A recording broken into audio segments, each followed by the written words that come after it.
रामेश्वरं सच्चिदानन्दरूपं लसत्कुण्डलं गोकुले व्रजमानम् रामेश्वरं सच्चिदानन्दरूपं लसत्कुण्डलं गोकुले व्रजमानम् यशोदाभियोलुकलाद्धवमानं परामृष्टमत्यन्तं धृत्य गोप्या यशोदाभियोलुकलाद्धवमानं परामृष्टमत्यन्तं धृत्य गोप्या हरे राम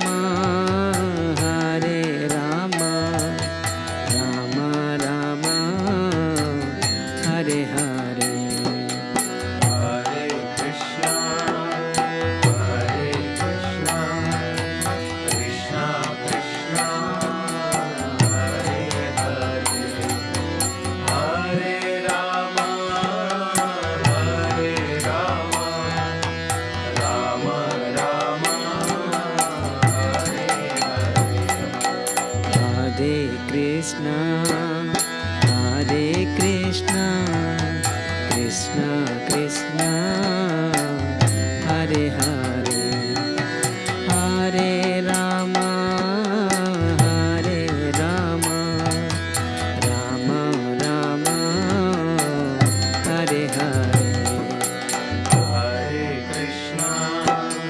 हरे कृष्णा कृष्णा कृष्णा हरे हरे हरे राम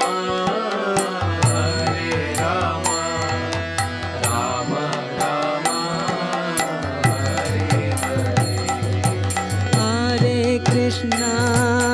हरे कृष्णा कृष्ण कृष्ण हरे हरे हरे राम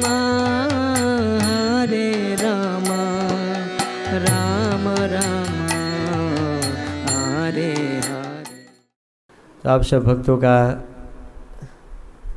आज के इस सत्संग में स्वागत करता हूँ और मैं बहुत ही हृदयपूर्वक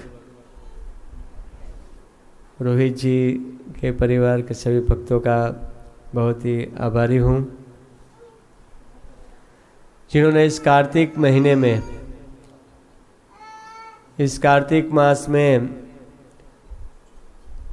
भगवान श्री दामोदर जी की सेवा, दीपदान करने का एक बहुत सुंदर सभी भक्तों को अवसर प्रदान किया है। ऐसा शास्त्रों में वर्णन आता है कि अगर कोई कार्तिक महीने में, अब ये जो महीना है दामोदर महीना है और कार्तिक महीना कहा जाता है। दाम उदर इसलिए कि दाम उदर, दाम मतलब रस्सी, उदर मतलब पेट पर। भगवान का जो पेट है, पेट के ऊपर रस्सी बांधने के कारण उसका इसी महीने का नाम दामोदर महीना है। दो दामोदर कहते हैं, राधा दामोदर और यशोदा दामोदर। दो दामोदर के नाम से कोई यशोदा दामोदर कहते हैं, कोई राधा दामोदर कहते हैं।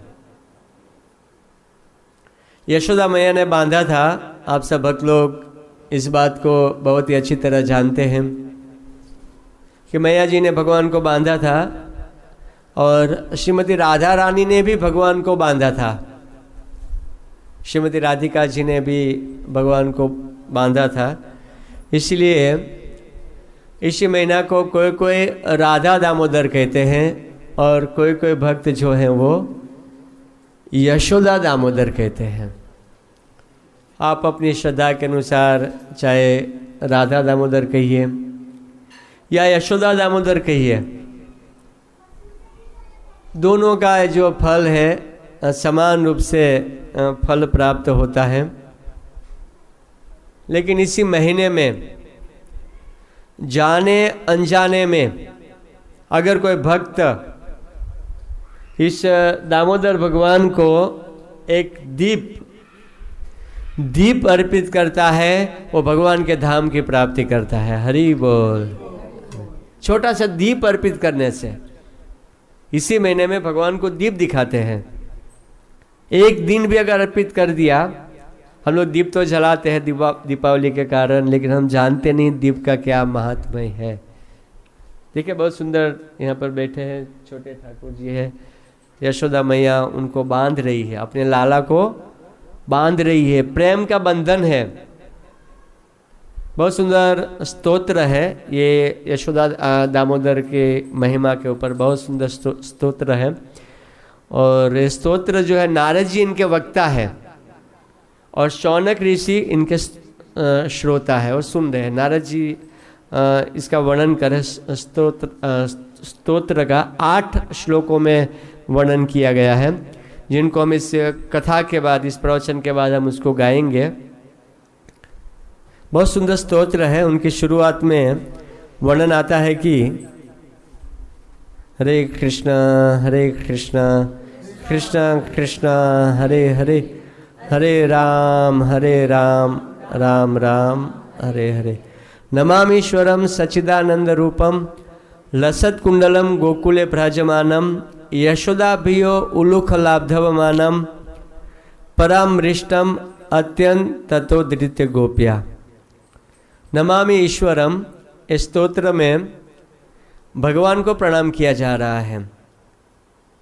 नमामि ईश्वरम सच्चिदानंद रूपम लसत्कुंडलं गोकुले व्रजमानम्।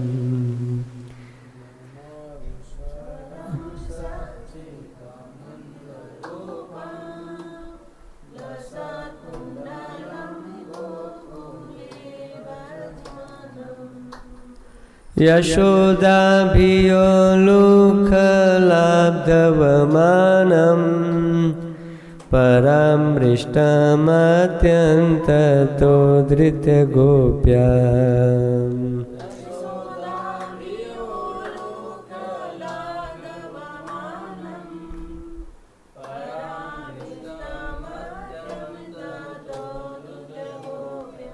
नमामि ईश्वरम, इस स्तोत्र में भगवान को प्रणाम किया जा रहा है।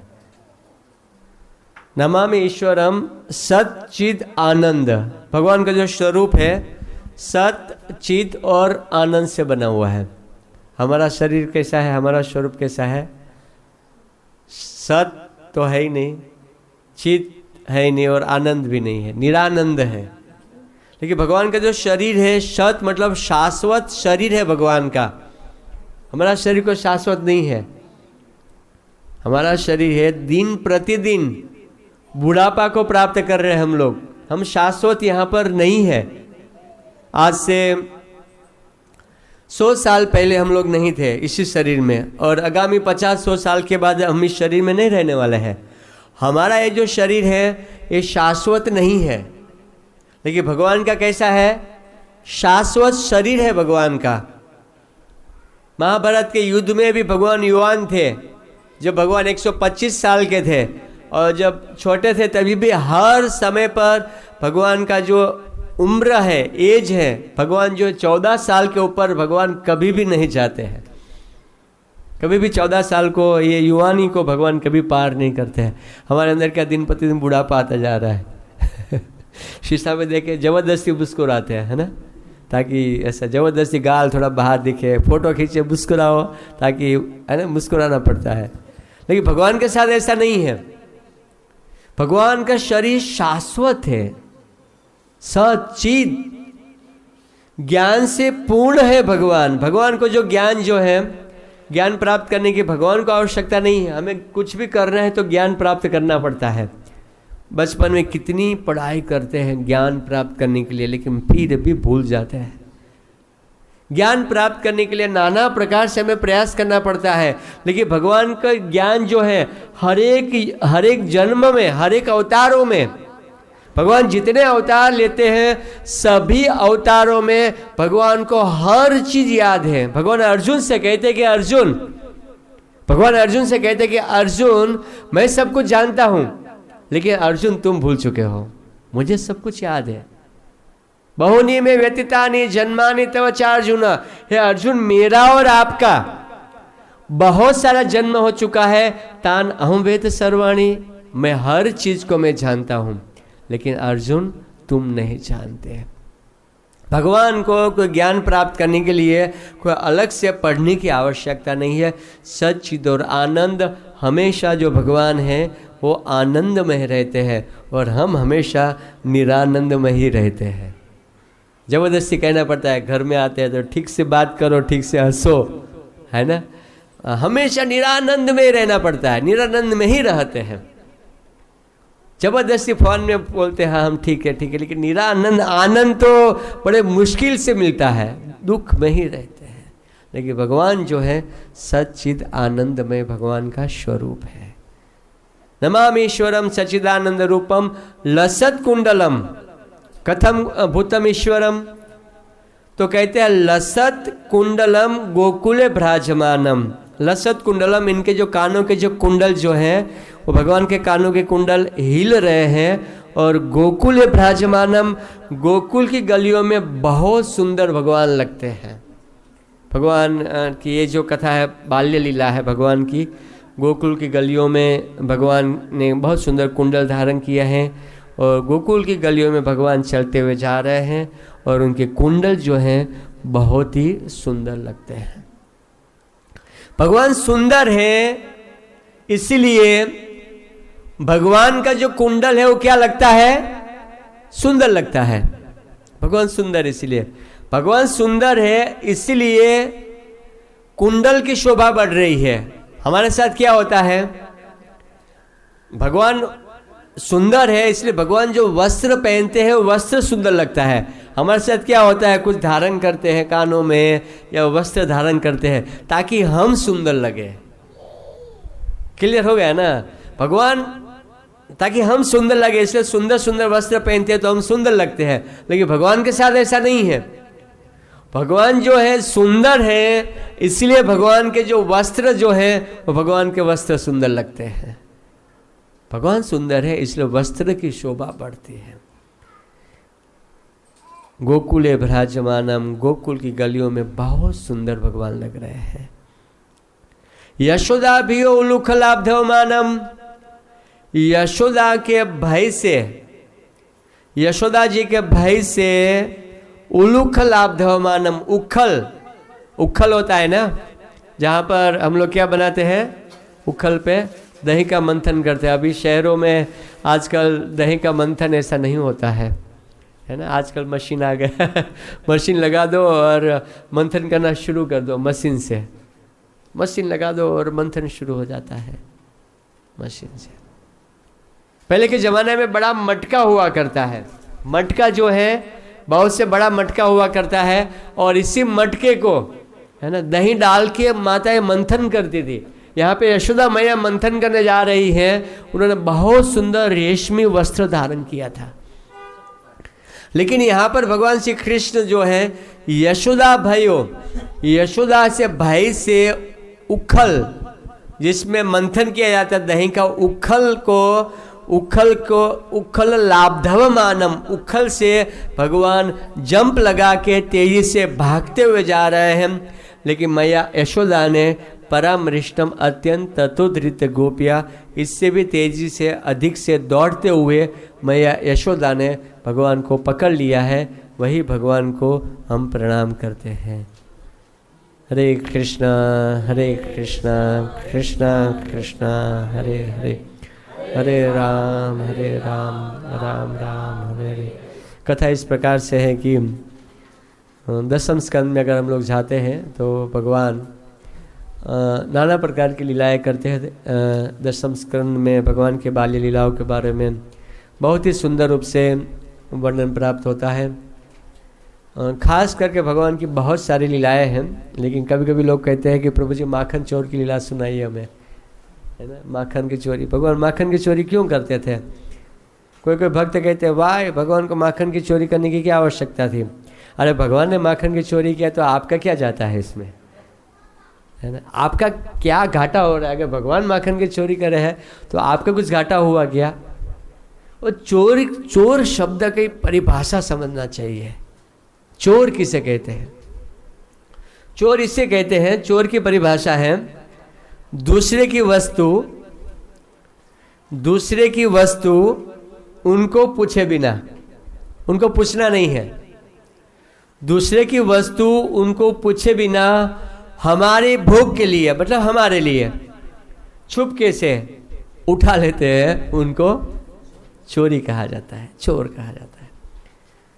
तो भगवान जो है माखन की चोरी किया, इस बात को सब पूरी दुनिया जानती है, लेकिन क्या वास्तव में चोरी किया? क्या वो माखन कोई दूसरे का था? क्या दूसरे का था? नहीं। नंद महाराज के घर पर 9 लाख गैया थी। कितने? 9 लाख नंद महाराज के वहां पे। और जिस गोकुल में भगवान माखन की चोरी करते थे, घर घर में गैया ही बंधी हुई थी। अगर यहाँ पे अगर 2 गैया बांध दिया जाए तो घर में दूध दही की कमी नहीं होगी। 2 गैया बांध दो, दूध का स्मेल आएगा, गेट खोलते ही पड़ोसी को दूध का स्मेल आएगा, इतना मतलब दूधमय घर हो जाएगा 1-2 गैया में ही।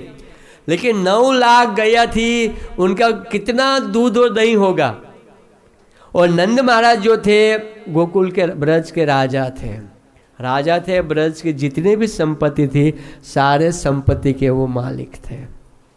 ब्रज की जितने भी संपत्ति थी सभी संपत्ति के नंद महाराज मालिक थे, नंद और यशोदा जी। और मालिक होने के नाते जितने भी गाय थी, जितने भी जमीन थी, राजा थे वो गोकुल के, और राजा होने के नाते सब चीज उन्हीं का था। तो दूसरे की संपत्ति तो हुई नहीं। दूसरे ये जो माखन दही की चोरी करते थे भगवान कृष्ण, वो कोई दूसरे की संपत्ति थोड़ी हुई। नंद उनके पिताजी राजा थे, राजा होने के नाते वो मालिक थे, इसके पूरे गोकुल के मालिक थे, तो उन्हीं की संपत्ति थी। दूसरे की संपत्ति उनको पूछे बिना। जहाँ तक पूछने की बात है, गोपियाँ तो चाहती थी कि भगवान जो है कृष्ण जो है उनके घर पर आए और माखन की चोरी करें। गोपियाँ जब मक्खन का दही का जब मंथन करती थी तो मंथन करते हुए गोपी यही सोचती थी, आज लाला जो है मेरे घर पर आए, आज लाला मेरे घर पर आए, और आज मेरे घर पर आकर मैंने जो दही बनाया है, मैंने जो मक्खन बनाया है, लाला हमारे घर पर आकर आज मेरा घर का ये जो मक्खन है, मक्खन आकर खाए। गोपियाँ हमेशा ये चाहती थी। हम चाहते हैं चोर हमारे घर पर आए चोरी करे, आज हमारे घर पर आए और चोरी करके जाए, है ना। तो दूसरे की तो वस्तु हुई नहीं। उपनिषद देखो, ईशावास्यमिदं सर्वम यत् किंचिन जगत्याम जगत तेन त्यक्तेन भुंजिता मागृत कस्य सिद्धनम। इस संसार में जो कुछ भी है, ईशावास्यमिदं सर्वम, हर वस्तु के मालिक भगवान ही है। हम क्या थोड़े समय के लिए, अभी 10-20 साल के लिए हम आए यहाँ पर, है ना, 50 साल तक, और हालांकि पृथ्वी जल अग्नि वायु आकाश को उठाया। ऐसे तो भगवत गीता भगवान कहते हैं कि भूमि अपन वायु खम्मन बुद्धि एवच अहंकार इत्यम में भिन्न प्रकृति अष्टधा। ये 8 प्रकार की प्रकृति है, भगवान के नियंत्रण में है। पृथ्वी का मालिक भगवान है, जल के मालिक भगवान है, पृथ्वी जल अग्नि वायु और आकाश, ये जितने भी चीज़ है सबके मालिक भगवान है। और भगवान मालिक होने के नाते और किसी की तो वस्तु है ही नहीं, हर वस्तु के मालिक भगवान है। हम क्या करते हैं, थोड़े समय के लिए जल उठा लेते, पृथ्वी उठा लेते, पत्थर मिट्टी उठा लेते और हम मकान बनाते, हम सोचते इस मालिक हम हो गए। लेकिन वास्तव में ये पृथ्वी जल अग्नि वायु आकाश आपने बनाया क्या? वास्तव में हम मालिक नहीं है। भक्तों, इस संसार में हर एक वस्तु के मालिक जो है भगवान है। हम थोड़े समय के लिए आते हैं, थोड़े समय के लिए वस्तु को उठाते हैं, लेकिन मूल मालिक जो है इस संसार में केवल भगवान ही है। इसलिए हमें जितना आवश्यकता है इतना ही ग्रहण करना चाहिए। बहुत सुंदर कथा है, एक कथा है। एक समय की बात है कि एक नौकर था और सेठ जी थे। सेठ जी और नौकर था। सेठ जी बहुत संपत्तिवान थे, पैसे वाले थे सेठ जी, बहुत पैसे धन संपत्तिवान थे वो सेठ जी। तो उन्होंने घर में बहुत सुंदर फर्नीचर बनाया था, एसी लगाया हुआ था पूरे सभी कमरों में। एक कमरा जो था नौकर का, वो कमरे में उन्होंने एसी नहीं लगाया था। नौकर से कहे थे कि आपको इसी कमरे में आकर रहना है, नौकर को उसी कमरे में रहना था। लेकिन नौकर बहुत बुद्धिमान था, बॉम्बे का आदमी होगा रहने वाला, बहुत चतुर था। सेठ जी जब ऑफिस चले जाते थे, वृंदावन और दिल्ली की गर्मी थी, सेठ जी जब ऑफिस चले जाते, नौकर क्या करता था, जहां मालिक का कमरा जहां एसी लगा था वहां जाकर वो सो जाता था। सुबह में सेठ जी 9 बजे जाते थे, चले गए 11 बजे का, बहुत भयंकर गर्मी होती थी। नौकर जो था वो मालिक के कमरे में जाकर एसी चालू करके, वो मालिक तो शाम को 8 बजे आते हैं, अब तो बढ़िया गर्मी में पूरा एसी में सोता था। लेकिन सेठ जी भी बड़े बुद्धिमान थे। जैसे ऑफिस से आते थे सेठ जी, वो देखते थे कि मेरे घर का एसी कहीं नौकर चलाता तो नहीं है कहीं, है ना, मुआ खा पी के मोटा होता जा रहा है कहीं एसी चला के देखो मैं गर्मी पे मर रहा हूँ, मैंने इतना मेहनत करके संपत्ति अर्जित की, मेरे कमरे में एसी लगाया है कि नौकर जो है कहीं उसमें जाकर सोता तो नहीं गर्मी में। उसको डाउट हुआ करता था। और एक बार उनको लगा हल्की सी ठंडी है, एसी चलाता होगा। सेठ जी ने बिल्कुल दोपहर को 1 बजे, दिल्ली की गर्मी थी, सेठ जी ने फ़ोन किया नौकर से, मैं आज कहीं बाहर जा रहा हूँ, रात्रि को आऊँगा नहीं, मेरे लिए कुछ भी मत बनाना। नौकर ने जैसे फ़ोन रखा एसी को फुल कर दिया, हरे कृष्णा कृष्णा कृष्णा हरे हरे राम राम। और आधा 1 घंटे में घंटी बजा, नौकर को लगा पड़ोसी होंगे, बढ़िया एसी चल रहा था, बाहर एसी से पानी गिर रहा था, पूरा कमरा ठंडा था। और जैसे गेट खुला तो इतनी ठंडी में नौकर को पसीना आने लग गया पसीना आने लग गया। जैसे मालिक को देखा तुरंत ही एकदम डर गया, चेहरे पे पसीना बढ़ गया, है ना, पसीना आ जाता है। एक समय एक व्यक्ति आया हमारे पास, तो डॉक्टर के पास गया, डॉक्टर साहब मुझे पसीना नहीं आता है। क्या नहीं आता है? पसीना। डॉक्टर थोड़ा हमारे जैसा था, तो डॉक्टर कहता है अरे कोई बात नहीं, चिंता मत करो, पसीना आ जाएगा। तो बार बार घुमा घुमा के बोल रहा है, डॉक्टर साहब मैंने ये दवाई खाया, वो दवाई खाया, इतने साल से कभी मुझे पसीना ही नहीं आया। डॉक्टर कहते चिंता मत करो, आप सही जगह पर आए हो, पसीना आ जाएगा।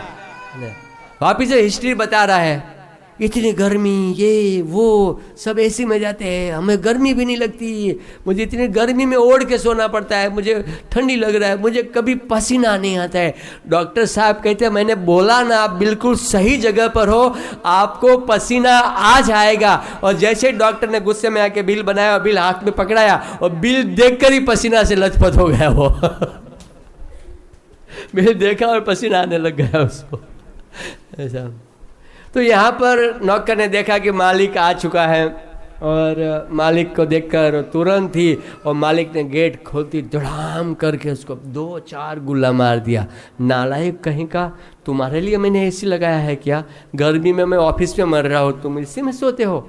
पड़ोसी आ गए, नौकर चिल्लाने लगा छोड़ो छोड़ो छोड़ो। मालिक ने उसका कॉलर पकड़ा, उसको मारने जा रहे थे, पड़ोसी 4-5 लोग आ गए, छोड़ो छोड़ो छोड़ो, और नौकर को मार रहे हैं। नौकर क्या कर रहा था? हंस रहा था। क्या कर रहा था?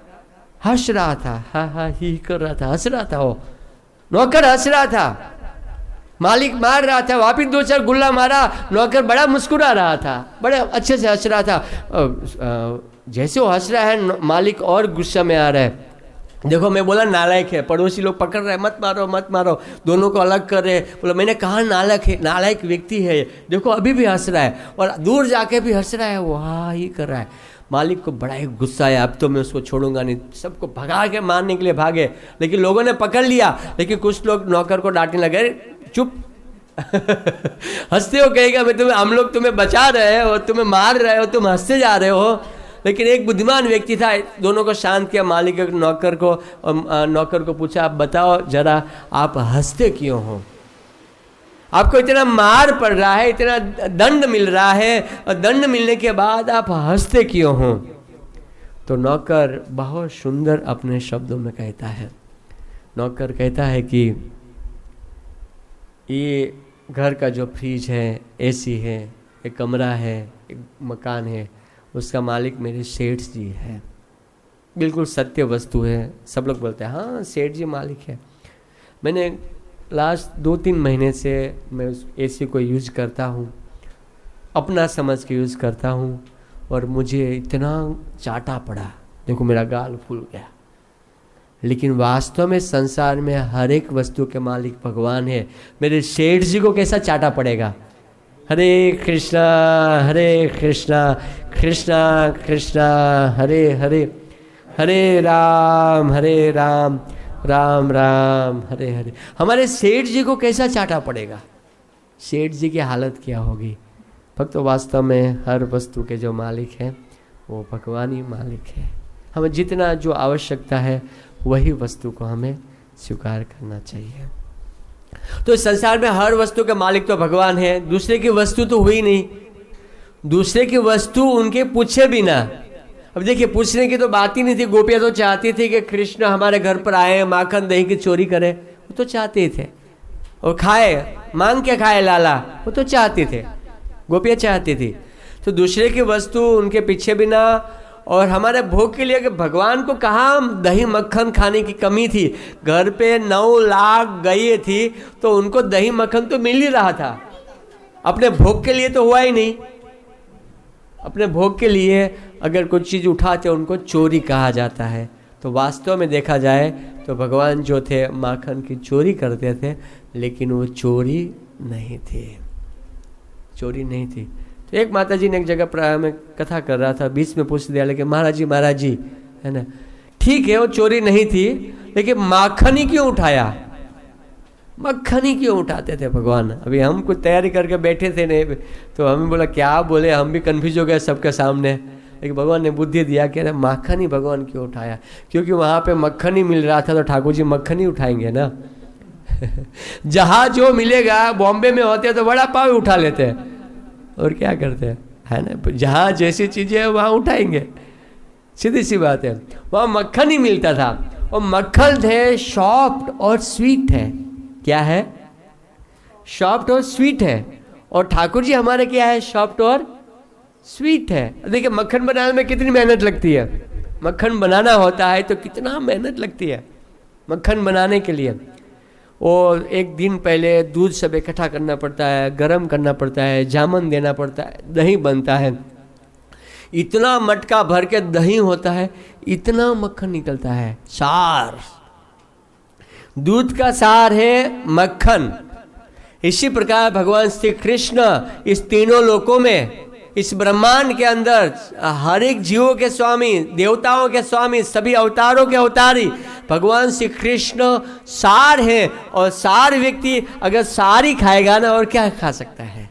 हरे कृष्णा कृष्णा कृष्णा हरे हरे राम हरे हरे। तो भगवान ने माखन की चोरी, गोपियाँ चाहती थी कि हमारे घर पर आए और मक्खन की चोरी करें, मक्खन उठाए और खाएं। तो भगवान रसिक शेखर भगवान जो थे, गोपियों की इच्छा को पूरी करने के लिए अपने सखाओं के साथ, अपने मित्रों के साथ गोपियों के घर में जाके दही मक्खन की मटकियाँ फोड़ते थे। लेकिन गोपियाँ क्या करती थी? गोपियाँ जो थी परेशान हो जाती थी। हालांकि वो चाहती थी, लेकिन कृष्ण का दर्शन करने के बहाने पे यशोदा मैया के घर पे जाती थी, और मैया के पास जाकर मैया को उल्हाना देती थी। मतलब मैया जी आपका लाला इतना बिगड़ चुका है, हम दही मक्खन जो है मटकियों में ऊपर रखते हैं, लेकिन ये जो लाला जो है ऊपर से मैया जी कहते अरे ऊपर से? बोले हाँ, अरे मैया जी ऊपर से एक ग्वाल बाल के ऊपर दूसरा ग्वाल बाल, इसके ऊपर तीसरा, और आपका लाला ऊपर चढ़ के और नहीं भी पहुंचता है तो डंडा मार के भी मटके को फोड़ के बोले मैया जी क्या करें, हम आपके लाला से बहुत ही परेशान है मैया जी, आपका लाला से बहुत ही परेशान है। मैया जी कहते क्या है आप, अगर हमारा लड़का आपके घर पे चोरी करने आता है तो हमारे लड़के की गलती थोड़ी है, आप अपने घर को लॉक रखो ना। अरे मैया जी कहाँ घर को बंद करें, आप तो जानती इतना काम रहता है, दरवाज़ा बंद करने का समय नहीं होता है। तो मैया जी कहते कम से कम जो मटकिया है वो तो छुपा के रखो अपने अंदर, कमरे के अंदर अच्छे से छुपा के रखो। तो दूसरी गोपी कहती मैया जी क्या करें, अगर हम छुपा के रखते हैं और हमारे घर पे अगर आपके लाला को अगर कुछ भी नहीं मिलता है तो ऐसा श्राप देता है कि यहाँ पे लक्ष्मी जी का कभी वास ही नहीं होगा, ऐसा श्राप देता है। और हमारे जो छोटे छोटे बच्चे सोते हैं ना, उसको चुटकियाँ भर भर के रुला देता है। अगर बच्चे रोते भी नहीं है, लड़ाई करते हैं तो उनकी चुटिया को खटिया पे बांध देता है। मैया जी आपके लाला से बहुत ही परेशान है, मैया जी क्या करे, आपके लाला को आप संभाल के रखो, बहुत ही परेशान है। मैया जी कहती है अगर आपके घर पे है दही मक्खन तो आपको उसको अंधेरे में तो कम से कम रखना चाहिए। तो गोपियाँ कहती है अरे मैया जी वो ऐसे आभूषण पहन के आता है, सब पहचान लेता है कहाँ पे रखा। तो मैया जी कहते हैं देखिए अगर आपके घर पे आके चोरी कर रहा है आपकी ही गलती होती है, केवल चोर की गलती नहीं होती है। अगर चोर हमारे घर पर आया, हमने ज़्यादा संपत्ति रखा है, बैंक में नहीं रखा था, या तो हमने लॉक ठीक से नहीं लगाया, या तो हम घर पे कोई थे नहीं, हमारी भी गलती होती है। केवल चोर की गलती नहीं होती है, हमारी भी गलती होती है और चोर की भी होती है, दोनों की होती है। अगर हम सावधान रहते तो हमारे घर पे चोरी कहाँ से होती, जागते रहते, रात को बढ़िया सो जाते, मालूम नहीं पड़ता है, तो चोर की क्या गलती है। तो दोनों की गलती होती है। तो मैया जी कहते देखिए आपकी बहुत से बड़ी गलती है इसमें, है ना, तो आपको भी अपने घर पे रहना चाहिए ना, आप घर के बाहर कहाँ चले जाती हो, आप घर के अंदर रहिए ना। अरे मैया जी आपका लाला को छोटा नहीं है, बहुत चतुर है। हमारे घर पे आने से पहले वो क्या करता है, 2-4 बछड़ों को छोड़ देता है, और जब वो बछड़ों को छोड़ देता है और बछड़े छूट कर गाय का दूध पीने लग जाते हैं, और जब बछड़ा गाय का दूध पीने लग जाते हैं हम बछड़े को पकड़ निकले जाते हैं, गाय से अलग कर निकले जाते हैं, अपने दोस्तों के साथ सखाओं के साथ हमारे कमरे में घुस जाता है और दही माखन की मटकियाँ फोड़ देता है। मैया जी हम आपके लाला से बहुत ही परेशान है, मैया जी आप कुछ बताइए कि आपका लाला से हम कैसे बचे, मैया जी आप उनको संभाल के रखिए। मैया जी को लगा कि इतने सारे गोपियाँ बार बार कंप्लेन करती है, उल्हाना देती है, हो सकता है हमारे लाला को जो दही मक्खन वगैरह जो मिल रहा है हमारे घर का वो अच्छा नहीं मिलता होगा। और जब इस प्रकार से कंप्लेन करती थी गोपियाँ, तो कृष्ण जो था वो मैया के आंचल पकड़ के, उनकी साड़ी पकड़ के वहीं रहते थे पास में ही। गोपिया का उल्हाना देने का काम ये था कि कृष्ण को देखना चाहती थी, वो देखने के लिए वो आती थी, कृष्ण का स्वरूप को देखने के लिए उल्हाना देने आती थी। बहाना था, उल्हाना देना जो था वो एक प्रकार का बहाना था उनका।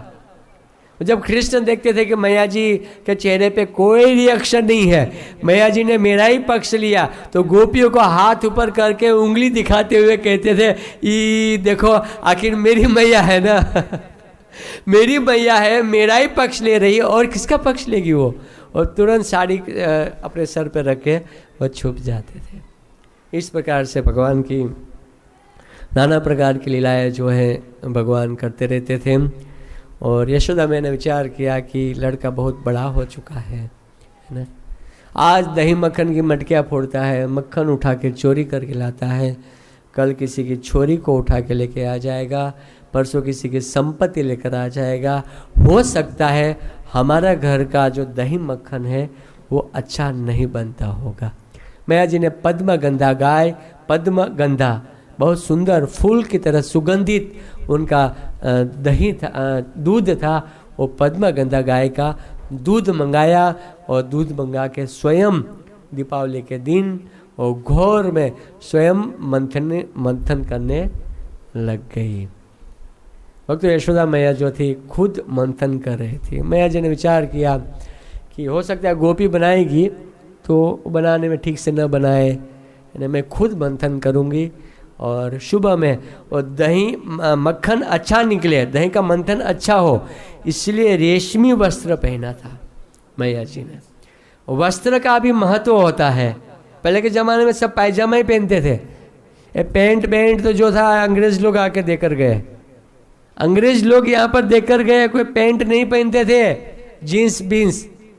बॉम्बे में तो स्त्रियाँ भी और लड़कियाँ भी जीन्स पहन लेती है ना, लेकिन पहले स्वर्ग में और पहले इस भारत की भूमि में कोई भी जीन्स नहीं पहनते थे। सुंदर वस्त्र, साड़ी, और पुरुष लोग पायजामा, कुर्ता, धोती वही पहनते थे। ये अंग्रेज लोग ने आकर हमारे कल्चर को, हमारी संस्कृति को खराब करके चाय देकर गए। क्या देकर गए? चाय। वो भले वहाँ नहीं पीते हो, लेकिन हम यहाँ पी पी के अपना डायबिटीज़ को बढ़ा रहे हैं। हमारे इंडिया को ख़त्म करने के लिए उन्होंने चाय दिया। हमारे इंडिया को ये लोगों को ख़त्म करने के लिए, बुद्धि भ्रष्ट करने के लिए उन्होंने एल्यूमिनियम का बर्तन दिया। जेल में जो हमारे नेता होते थे ना, वो नेताओं को एल्यूमिनियम के बर्तन में ये अंग्रेज लोग खिलाते थे, उनको जेल में डालते थे। हमारे जो शक्तिशाली नेताओं को इसी एल्यूमिनियम में खिलाते थे। और आज सबके घरों में एल्यूमिनियम का बर्तन। हमसे तो खाया नहीं जाता है, देखा नहीं जाता है एल्यूमिनियम का बर्तन। स्टील भी ठीक है, लेकिन एल्यूमिनियम तो कभी नहीं खाना चाहिए। और लोग चाय, होटलों में चाय पीते, एल्यूमिनियम के बर्तन जला जला के काला कर दिया। वो काला पी के दूध थोड़ा ज़्यादा डालना चाहिए, दूध अच्छा है, बहुत बढ़िया अच्छा है ना। हालत ख़राब है, अंग्रेज लोग देकर गए हैं ये। जो भी हो, यशोदा मैया ने रेशमी वस्त्र धारण किए थे और सुबह के समय पर घोर में खुद मंथन कर रही थी। उनकी जो हाथों के जो कंगन जो थे, कंगन की आवाज़ें बहुत सुंदर आ रही थी, गले में सुंदर आभूषण धारण किए हुए थे और उनका शरीर बड़ा धड़कम शरीर था। आप देखिए, इतना इससे बिल्डिंग की तरह, ये मकान की तरह तो उनका ये बड़ा मटका था। यशोदा मैया का शरीर पहाड़ी शरीर था, है ना। उनके जो नितंबे, उनके जो स्तन जो थे, उभरे हुए स्तन थे, उनके हाथ, उनके बड़े, एक आजकल तो पुरुषों के हाथ भी इतना एक सक्षम हाथ ऐसे पुरुषों के पास भी नहीं, इतना सक्षम शरीर था उनका। रेशमी वस्त्र पहना था, चेहरा मोटा था, गोल गटोर था और साड़ी पहन के बहुत सुंदर रूप से वो मंथन करते। घुर्र घुर्र घुर्र आवाज़ आती है। कितने लोग ने मंथन करते हुए देखा है दही का? अच्छा, गांव से है तो देखते हैं, बाकी आप सब लोग नहीं देखे। अरे हम तो छोटे थे, हमारी मम्मी मंथ, आप नहीं देखे डॉक्टर साहब? नहीं? अच्छा, ओके। हमारे वहाँ पे तो गांव के रहने वाले, मैं तो देखा, मेरी मम्मी मंथन करती थी, है ना। पहले के ज़माने, मुझे याद है, कभी हमारा गाय या भैंस दूध नहीं देती थी, हम पड़ोसी के घर पे जाते थे दूध लेने के लिए, छाछ लेने के लिए। छाछ में इतना बड़ा मक्खन का लौंदा डालते थे। अभी यहाँ पे प्योर तो मिलता ही नहीं है बटर। इतना बटर प्योर मिल गया मतलब भगवान मिल गया, मिलता ही नहीं है इतना बटर प्योर। अरे कौन सा दिन रात अमूल खाओ और क्या करो, हॉस्पिटल में जाओ और अमूल खाओ, सीधी सी बात।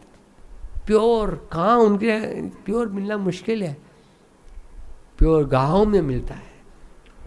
तो यशोदा मैया ने स्वयं मंथन किया इसका, और मंथन करके जब मंथन कर रही थी, उसके चूड़ियों की बहुत सुंदर सुंदर आवाज़ आ रही थी और भगवान बिल्कुल अपने बिस्तर पे सो रहे थे। तो उन्होंने सुबह जैसे लाला उठता है तो ऊँ करता है और हाथ ही दे दो, क्या मम्मी नहीं थी साथ में, माता नहीं थी। तो उन्होंने तुरंत ही खटिया से देखा, पर हो माता आज मेरे लिए दही का मंथन, उसके मुँह में पानी आ गया। लाला का तो ऐसा है कि जब कुछ देख लिया, मक्खन देख लिया, मुँह में पानी आ जाता है। एक बार यशोदा मैया ने कहा था कि लाला जाओ बछड़े को लेकर आ जाओ। बछड़े को लेने गया लाला, है ना। तो बछड़े को लेकर आ रहा था पकड़ के, जबरदस्ती, बछड़ा आ नहीं रहा था। बछड़े को पकड़ के ला रहा था, कान पकड़ के खींच के ला रहा था बछड़े को लाला। तो क्या हुआ, लाला को ला रहे थे तो बीच में ऊपर मटका देख लिया, दही मक्खन था, मुंह में पानी आ गया। दही रखा हुआ था, पानी आ गया, बछड़े को वहीं खड़ा रखा, बछड़े के ऊपर चढ़ के दही की मटकियों में से दही उतार के लाला मुंह में डाल रहा है। जैसे मुंह में डाल रहा था और ऊपर रस्सी पकड़ा, बछड़ा भाग गया, वही लटकते रहो, मैया मैया मैया बचाओ बचाओ बचाओ। मैया आगे, लाला ने कैसे लटक गया? पर बछड़ा का लेकर आ रहा था, दही को देखा तो मुझे मुंह में पानी आ गया, मैया मैं क्या करूं, मैं भूख लगी थी, पानी आ गया। बोला अरे लाला मैं तुम्हें खिलाता हूँ, चिंता मत करो। मैया जी ने लाला को बुलाया, बेटा देखो मैं खिलाता हूँ, आप खाइए। लाला को अपने गोद में लिया, लाला देखिए लौंदा खाइए। बोला मैया मैंने कहाँ खाया? अरे तुम्हारे मुँह पे लगा है। पर मैया मैंने नहीं खाया। यशोदा मैया के देख लाल तुमने नहीं खाया, अब तो खाओ। बोला नहीं नहीं मैया मैंने अभी भी खाया। अब बच्चों की लीलाएं होती हैं इस प्रकार से, भगवान नाना प्रकार की लीलाएं कर रहे थे। और जब यशोदा मैया ने देखा कि लाला उठ गया, तो छोटा लड़का था, मैया जी ने विचार किया देखो कितना बुद्धिमान हो गया। वो नहीं देखा, वैसा करके वो मंथन करने लग गई। वो अपने बिस्तर से खटिया से उतर के अपने छोटे छोटे हाथों और पैरों के आधार पे चलते चलते जो मंथनी जो था, मंथनी को पकड़ के मैया की मंथनी को रोक दिया। मैया ने मंथना रोक दिया और लाला धीरे धीरे उनके पैरों से होकर, उनके कमर से होकर उनके आंचलों का दूध पीने लग गए। और उसी समय पर पास में पद्मगंधा गाय का दूध गर्म करने के लिए रखा था। वो दूध में उफान आया, उफान आके दूध गिरने लग गया। हरीश्वरी जी कहते हैं कि दूध क्यों गिर रहा था? दूध इसीलिए गिर रहा था कि दूध विचार करता है, दूध विचार करता है कि मुझे दोह के लाया गया कृष्ण की सेवा के लिए, और कृष्ण मैया के आंचल से दूध पी रहा है। क्या मैं कृष्ण की सेवा नहीं कर पाऊंगा? क्या मुझे कृष्ण की सेवा का अवसर नहीं मिलेगा क्या? लाला जो दूध से विचार करके, दूध विचार करता है कि जीवन से क्या करूं। जिस जीवन जीने में हमें भगवान की सेवा का अवसर प्राप्त नहीं होता है, वो जीवन से क्या फायदा। दूध ने विचार किया मैं आत्महत्या कर लूँगा। और दूध जो था वो तपेले में गर्म हो रहा था, वहाँ से गिर रहा था, इधर लाला मैया के आंचल से दूध पी रहा था। मैया ने देखा कि ओह वहाँ पे दूध गिर रहा है, लाला को ज़मीन पे पटका और मैया दौड़ती हुई वहाँ पर गई इस दूध को बचाने के लिए। और जैसे ही वहाँ पर ज़मीन पे पटका, मैं लाला का गुस्सा तो आसमान पे हो गया। मैं गोलोक में से यहाँ आया हूँ गोकुल में, मैं वैकुंठाधीशपति, वैकुंठ के स्वामी, मैं वहाँ से मैं यहाँ पर मैया जी के साथ लीला करने के लिए आया। मैया थोड़ा सा दूध बचाने के लिए मुझे यहाँ पटक के भाग गई। मैं दूध पी रहा था उनके आंचल से, मेरी कोई वैल्यू नहीं किया मैया ने। बड़ा गुस्सा आया और मैया दूध बचाने गए। गुस्सा में व्यक्ति पता नहीं क्या कर बैठता है, पत्थर उठाया और पत्थर उठा के लाला ने तुरंत ही अपने मटके के ऊपर मारा। मार तो दिया गुस्से में, पूरा जो बड़ा सा मटका था वो फूट गया, पूरे कमरे में दही दही पूरा फैल गया, फोड़ दिया। फिर डर गए और डर के मारे तुरंत दही के ऊपर चलते चलते चलते चलते और बाजू के कमरे में चले गए। उखल लिया, जिस उखल लेकर उसको उल्टा किया, उल्टा करके वहाँ छुपके से वो बैठ गए। वहाँ कुछ बंदर आए, बंदर को मक्खन खिलाने लग गए। उनको लगा मैया जी को मालूम नहीं पड़ेगा कि मैंने फोड़ा है। मसाला पीसने का पत्थर मार के फोड़ दिया, है ना। बच्चे ऐसे होते हैं ना, फेंक देते हैं, मुझे नहीं खाना है, फेंक देते हैं, फेंक देते, अभी नहीं खाना है मुझे, ये नहीं पीना है, कटोरा फेंक देते हैं। मुझे याद है मैं बहुत फेंक देता था। अभी थोड़ा सा याद है, मम्मी मुझे नहीं खाना है, मुझे नहीं, ये मुझे अच्छा नहीं लग रहा, मुझे खाना, मुझे खाना है, ऐसा। तो जैसे ही मैया जी आई तो अभी ये गीता का वक्ता भूल गए कि मैं छुप कैसे जा तो रहा हूँ, लेकिन दही के ऊपर पैर रख रख के जा रहा हूँ, तो मेरे पैरों का निशान तो दही पे लगा है। मतलब मैया से ऐसा थोड़ा छुपा रहेगा, वो तो गीता के वक्ता भूल गए। और बाजू के कमरे में जाके बंदरों को मक्खन खिला रहे थे। इधर मैया जी आई, मैया जी ने देखा, बिल्कुल गोपियाँ सत्य कहती है, गोपियाँ बिल्कुल सत्य कहते हैं। आज इस लाला ने हमारे घर का मटका फोड़ दिया। गोपियाँ बिल्कुल सत्य कहती है, आज लाला ने हमारे घर का मटका फोड़ दिया। और मैया बड़े गुस्से में आ गई, बोले उसको डांटना पड़ेगा। छड़ी निकाला, हाथ में छड़ी लिया, मारना नहीं चाहती थी माँ, अपने बेटे को थोड़ा मारेगी, डांटेगी, फटकारेगी, मैं उसे डांटूंगी। मैंने छड़ी लिया और देखा लाला जो उखल के ऊपर बैठा हुआ था, बंदरों को मक्खन वगैरह सब खिला रहा था, और जैसे उन्होंने मैया को हाथ में छड़ी लेकर दिया, तुरंत ही डर गए। डर के मारे उलूख लाभधव मानम, उखल से जंप लगाया और डर के मारे भागने लगा। बोले मैया कहीं मुझे मार न दे, मैया कहीं मुझे मारे नहीं। और डर के मारे लाला जो था वो भागता हुआ जाने लगा। रुदम तम मुहुन नेत्र युग्मम मृजंतम, रोने लग गया। मैया उनके पीछे तेजी से दौड़ रहे हैं, तेजी से लाला आगे आगे गोकुल की गलियों में। गोपियां देखती है कि देखो आज रसिक शेखर कृष्ण मैया के हाथ में पकड़ा गया। देखो देखो हाथ दही मक्खन, पैर सब मक्खन दही से लगा हुआ था, दही से भरा हुआ था, मुंह दही से लगा हुआ था, सर पर पूरा दही दही शरीर था। और मैया छड़ी लेकर जाते, गोपियाँ तो बड़ा उत्सव मना रही अपने खिड़कियों में से, ओ देखो देखो देखो देखो लाला। लेकिन छुप छुप के गोपियाँ कैसे देखती है? छुप छुप के, कि लाला को मालूम नहीं पड़ेगा हम हंस रही है। छुप छुप के वो देख रही थी। और मैया ने तेजी से दौड़कर, मैया को डर लगा क्योंकि लाला गिर भी न जाए, तो उन्होंने क्या किया, पीछे से पकड़ेंगे हो सकता है गिर जाए। मैया ने तेजी से आगे हाथ डालकर उनके कमर को पकड़ के उठा लिया। उलुख लाभधव मानम परामृष्टम अत्यंत ततोदृत गोपिया। मैया जी इस परामृष्टम अत्यंत, कृष्ण से अधिक तेजी से दौड़ते हुए अपने जो हाथ जो था कमर फेंका, तेज रखा, कृष्ण से तेजी से दौड़े, कृष्ण नजदीक आते हाथ डाल दिया आगे और लाला को उठा ले। परामृष्टम अत्यंत ततोदृत गोपिया, गोपी यशोदा ने लाला को उठा लिया। उठा तो लिया लेकिन इतना हृदय की धड़कने, बालक डर जाते हैं ना माँ बाप से कभी कभी, इतने हृदय की धड़कनें बढ़ गई। रुदम तम मोहन नेत्र युग्मम मृजंतम कराम भोज युग में न शांतक नेत्रम। रुदम तम, रोने लग गए। रुदम तम मुहु नेत्र युग्मम मृजंतम, युग्मम दोनों हाथ से दोनों आंखों को मसल रहे हैं भगवान।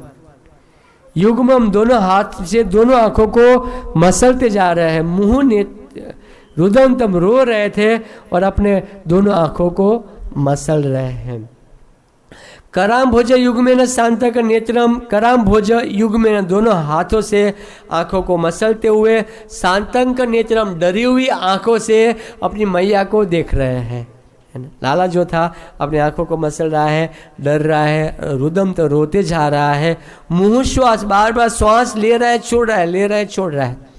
मुंह श्वास से कंपन, रेखांक कंठ, गले की माला जो है वो कंठ की माला में भी कंपन हो रहा है, वो हिल रहा है पूरा। बच्चे रोते हैं ना, जो सांस में कभी ऐसा हो जाता, सांस भर आती है रोते हैं, तभी पूरा सांस भर आया है, वो रो रहे हैं। गले की माला जो था ऊपर नीचे माला हो रही है। मुंह श्वास कंपन, त्रिरेखांक कंठ, और 3 रेखा की जो माला गले में पहने हुए हैं वो कंपन कर रही है। शीतग्रेव दामोदर भक्ति बद्धम, ये जो दामोदर जो था भक्ति के द्वारा मैया जी के बंधन में आ चुके हैं, रो रहे हैं।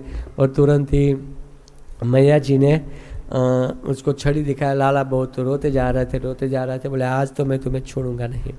सारी गोपियाँ वहाँ इकट्ठी हो जाती है। लाला को लेकर मैया जी जो थे अपने गोकुल में आते हैं। और मैया जी ने विचार किया आज मैं उसको बांध के रखूँगा।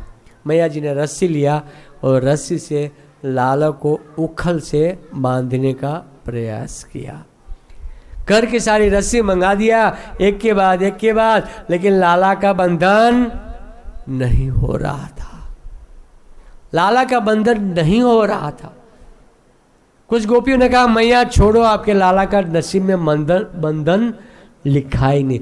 मैया कहती अरे कैसे, मेरी कोख से जन्म लिया, लड़के ने मेरे कोख से जन्म लिया, मैं उसकी माँ हूँ, मैं नहीं बांधूंगी तो क्या तुम बांधोगे क्या?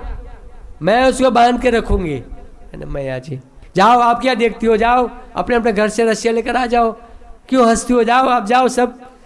गोपियाँ तो गई अपने घर पे। मैया जी महारानी थी, रानी का आदेश था, अपने घर पर गई और रस्सियाँ लेकर आ गई। वो अपने घर की रस्सी से एक एक करके गोपियाँ छुप छुप के रस्सी देती थी।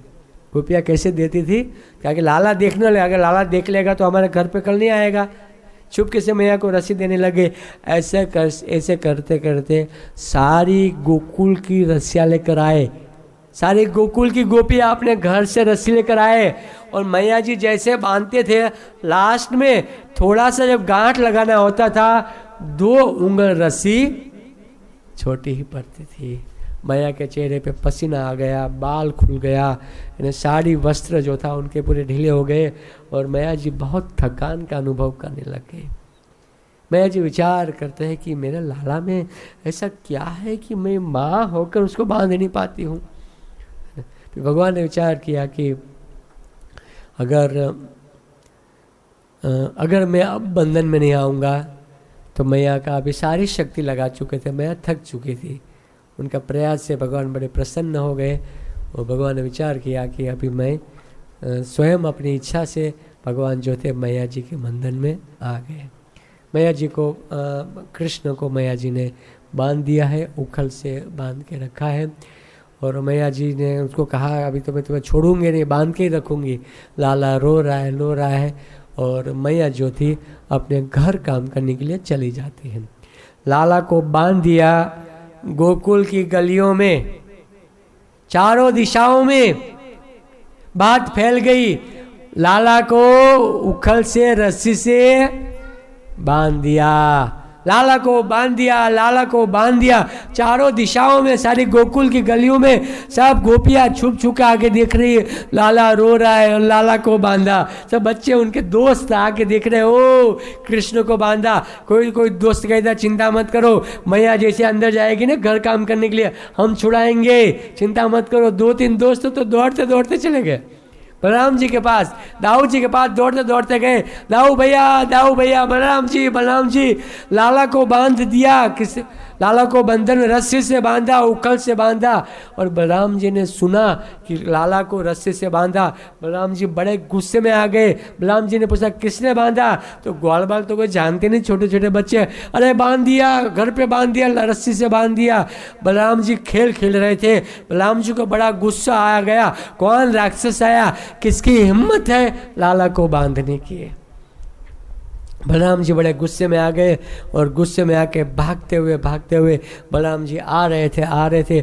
आज मैं छोड़ूंगा नहीं, किसने बांधा। और दौड़ते हुए भागते हुए, अरे मुझे नहीं जानते मैं कौन हूँ, स्वयं शेषनाग का अवतार हूँ, मैं नहीं छोड़ूंगा, किसने बांधा। और जैसे घर पर आकर कहते किसने बांधा लाला को, और मैंने जैसे छड़ी दिखाया, बलराम जी भाग गए। लेकिन थे शेषनाग के अवतार, कहाँ पीछे हटने वाले थे, वापिस आए। किसने बांधा? मैया छड़ी दिखा के कहते मैंने बांधा। क्यों बांधा? अरे मेरा लाला होकर मुझे पूछ रहे क्यों बांधा, शर्म नहीं आती क्या? देखो छड़ी, उनको छड़ी दिखाया। बलराम जी कहते जानती हो ये कौन है? मेरा बेटा है, मैंने जन्म दिया, मैं नहीं जानूंगी क्या, तुम जानोगे क्या? बोले आप जानती हो क्या है, जानती हो? बोले कौन है बताइए। बोले कि राम के रूप में यही आया था, परशुराम जी के रूप में यही आया था, सारे देवताओं के अवतारी यही है, सब कुछ वही है, गीता का वक्ता बोले यही है, सब कुछ यही। मैया जी छड़ी उठा के कहते हैं कि सारे अवतार मेरे घर में ही आया, और कोई घर नहीं मिला क्या? इस प्रकार से भगवान ने बहुत ही सुंदर गोकुल की गलियों में ये जो उखल बंधन की लीला की थी। और इसी लीला को चिंतन करते हुए हम लोग यशोदा दामोदर जी को आप देख सकते हैं यहाँ पे छोटा सा चित्र में। यशोदा दामोदर जी को यशोदा जी ने बंधन पे बांधा हुआ है, और वही ठाकुर जी जो प्रेम के बंधन से बंधे थे, इसी ठाकुर जी को हम लोग क्या करते हैं, दीप दिखाते हैं, इसी ठाकुर जी को दीप दिखाते हैं। और भगवान हमारे ऊपर इतनी कृपा करते हैं। भक्तों निश्चित रूप से अगर एक बार हमें प्रयास करना चाहिए कि पूरे अभी और आज कितनी तारीख है, 7, अभी और भी दिन है, 8-10 दिन है, तो पूरे कार्तिक आप घर पे सुबह और शाम ठाकुर जी को मंदिर में यशोदा दामोदर जी का फोटो रखिए, नहीं तो मोबाइल में रख के भी आप उनको दीप दिखाइए। और यशोदा दामोदर जी आपके ऊपर बहुत ही बड़ी कृपा करते हैं। और कम से कम ये जो महीना है वो भगवान को बहुत प्रिय महीना है। इसी महीने में आप लोग माला कीजिए, भगवान का नाम का अधिक से अधिक माला कीजिए, अधिक से अधिक आप लोग को जप करना है। बाकी दिन पे आप 100 माला करते हैं और इसी महीने में 1 माला करते हैं, दोनों बराबर है। 100 माला और 1 माला दोनों बराबर है। तो मेरी आपसे रिक्वेस्ट है सभी भक्तों से, हमने पिछली बार सबको माला कराई थी, है ना? तो मैं अभी पूछना चाहता हूँ कितने भक्त हैं जो माला करते हैं। पिछली बार हमने सबको माला कराई थी, तो मैं विश्वास से सब लोग माला करते होंगे और ज़्यादा फल मिलेगा। सबको शांति चाहिए ना, शांति के लिए हम दिन रात मेहनत करते हैं, लेकिन शांति कहाँ मिलेगा हम लोग जानते नहीं हैं। लेकिन सभी भक्तों से मैं रिक्वेस्ट करता हूँ कि सभी लोग माला अच्छे से माला करें और जो 8-10 दिन बाकी है रोज दीप दिखाएं। नहीं तो यहाँ आके आप दीप दिखा सकते हैं डॉक्टर साहब जब घर पे हो, या संडे यहाँ आके आप लोग दीप दिखाइए, साथ में इकट्ठा हो जाइए। और मुझे बहुत ही अच्छा लगा, खास करके पनवेल मुझे बहुत प्रिय है, आप सब लोग जानते हैं। हमने पनवेल में बहुत प्रचार किया है, यहाँ के भक्त लोग बहुत अच्छे हैं। हमें बहुत ही ये पनवेल जो था वो बहुत ही आप लोग के साथ बहुत ही अच्छा लगा। और आप सब भक्तों के लिए हमें भगवान से प्रार्थना करता हूँ कि आप लोग हमेशा आगे बढ़ो, है ना, भक्ति में और भौतिकता में आगे बढ़ो। लेकिन आपको एक काम करना है, हम जो कहते हैं वो करना है। हम वही कहते जो प्रभुपाद जी ने कहा, प्रभुपाद जी ने जो कहा है वो हमें करना है। अभी हमने कहा माला करना शुरू करो, प्रभुपाद जी चाहते थे, अभी संकोच मत करें, है ना। माला आप लोग ले लीजिए, नहीं तो उंगली से गिनती करके भी आप लोग माला करना शुरू कर दीजिए। अगर आप लोग माला करेंगे स्वाभाविक है इस जगत में हम लोग सुखी हो जाएंगे। हरे कृष्णा कृष्णा कृष्णा हरे हरे, हरे राम राम राम हरे हरे। श्रील प्रभुपाद की, कार्तिक मंथ की, दामोदर महीना की, दामोदर व्रत की, कार्तिक व्रत की जय। जैसे आप बताए कि ब्रज में माखन था, भगवान ने माखन खाया। अच्छा अच्छा। लेकिन वही भगवान जो है ब्रह्मांड घाट पे हाँ, मिट्टी दे तो भगवान ने मिट्टी खाई। और वही भगवान जगन्नाथपुरी में चावल खाते हैं, वही भगवान बद्रीनाथ पे चने की दाल, वही भगवान हमारे बॉम्बे में वड़ा पाव दाल रोटी खाते हैं। वही है, मक्खन तो प्योर मिलता नहीं, बटर खाते हैं, जो अमूल मिलता है अमूल खाते हैं, जो मिलेगा अब जो बनाएंगे वही अमूल मिलता है, लो अमूल खाओ फिर क्या करें। प्रभु जी कहते हैं कि वही भगवान ने ब्रह्मांड घाट पे मिट्टी खाई, वो ब्रज की रज की महिमा बढ़ाने के लिए, ब्रज की रज की महिमा बढ़ाने के लिए। फिर भगवान ने खाई मतलब वो रज कैसी होगी, भगवान ने मिट्टी खाई। और यशोदा मैया के ऊपर कृपा करके ब्रह्मांड का दर्शन कराने के लिए भगवान ने मिट्टी खाई। और भी बहुत सारी लीलाएं हैं, लेकिन प्रभु जी ने अच्छा बताया क्योंकि वह मिट्टी से भरा हुआ था तो भगवान ने मिट्टी खाई।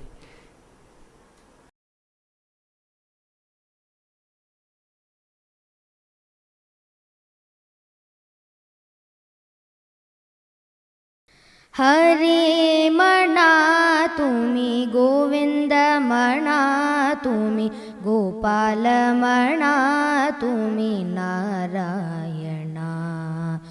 हरे मना तुम्ही, गोविंद मना तुम्ही, गोपाल मना तुम्ही, नारायणा।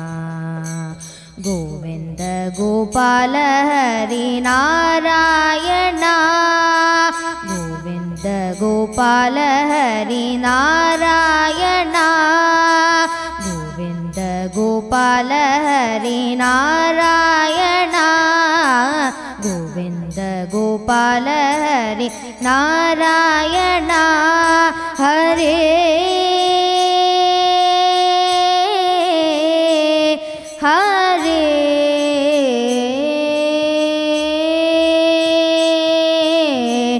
राममणा राज राममणा, सीता राममणा, आत्मा राममणा।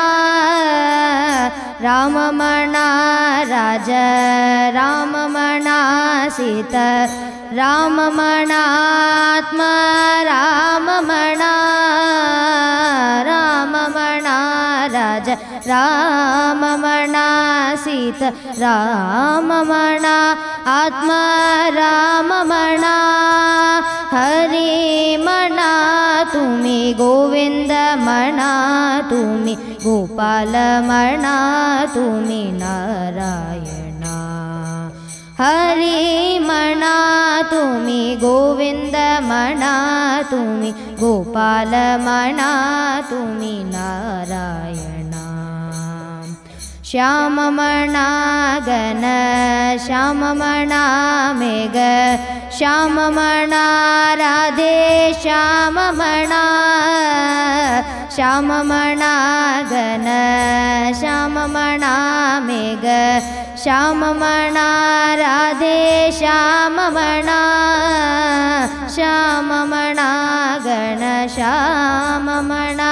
मेघ श्याम मणा राधे श्याम मणा तुंज विहारा गोविंदा गोरस चोरा गोविंदा तुंज विहारा गोविंदा गोरस चोरा गोविंदा तुंज विहारा गोविंदा गोरस चोरा गोविंदा तुंज विहारा गोविंदा गोरस चोरा गोविंदा गोपिका हृदय नंद किशोरा पीतांबरधर गोविंदा गोपिका हृदय नंद किशोरा पीतांबरधर गोविंदा हरि मणा तुम्ही गोविंद मणा तुम्ही गोपाल मणा तुम्ही नारायणा हरि मणा तुम्ही गोविंद मणा तुम्ही गोपाल मणा तुम्ही नारायणा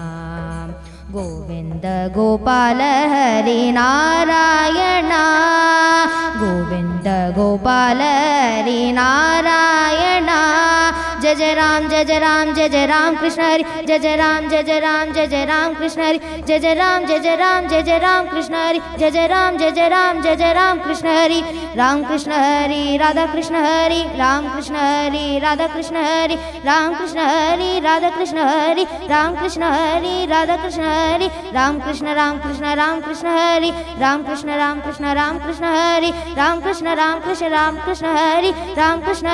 राम कृष्ण हरि राम कृष्ण हरि राधा कृष्ण हरि राम कृष्ण हरि राधा कृष्ण हरि राम कृष्ण हरि राम कृष्ण हरि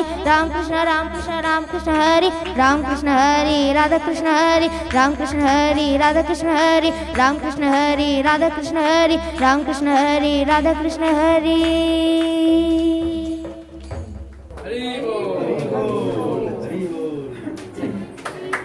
सुंदर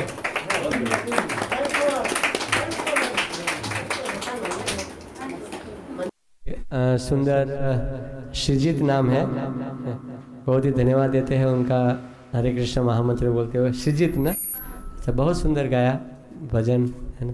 जोर से हरे कृष्ण महामंत्र बोलते हैं। हरे कृष्णा कृष्णा कृष्णा हरे हरे, हरे राम राम राम हरे हरे।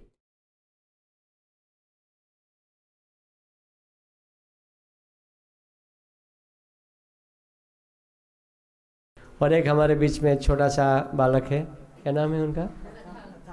अथंग। अच्छा, अथांग के मुख से हम कृष्ण कथा सुनेंगे, राइट? चैप्टर 1 टेक्स्ट 1 धृतराष्ट्र उवाच धर्मक्षेत्रे कुरुक्षेत्रे समहायुयुत्सवः मामकाः पाण्डवाश्चैव किम कुर्वत Sanjay. Chapter 2 text 13 Chapter 2 text 13 देहिनोऽस्मि यदा देहे कौमारं येव वञ्जरा तथा देहान्तरप्राप्तिर्धीरस्तत्र न मोयति। Chapter 18 text 65 मन्मना भगवो मद्भक्तो मद्याजी माम नमस्करु मामे वससि सत्यम ते प्रतिजाने प्रियोसि मे। Chapter 18 text 66 सर्वधर्मान् परित्यज्य मामेकं शरणं व्रज अहं त्वां सर्वपापेभ्यः मोक्षयिष्यामि मा शुचः। Chapter 4, text 7. Yada. यदा यदा हि धर्मस्य ग्लानिर्भवति भारत अभ्युत्थानं धर्मस्य तदात्मानं सृजम् एवढंच येतात. बहुत ही सुंदर रूप से इतना श्लोक याद कर लिया है ना. हमें एक श्लोक बोलना होता है तो तकलीफ हो जाती है ऐसा. तो जोर से हरे कृष्ण महामंत्र बोलते हुए हम लोग अथांग का बहुत आभार व्यक्त करते हैं. कृष्णा हरे कृष्णा कृष्णा कृष्णा हरे हरे हरे राम राम राम हरे हरे.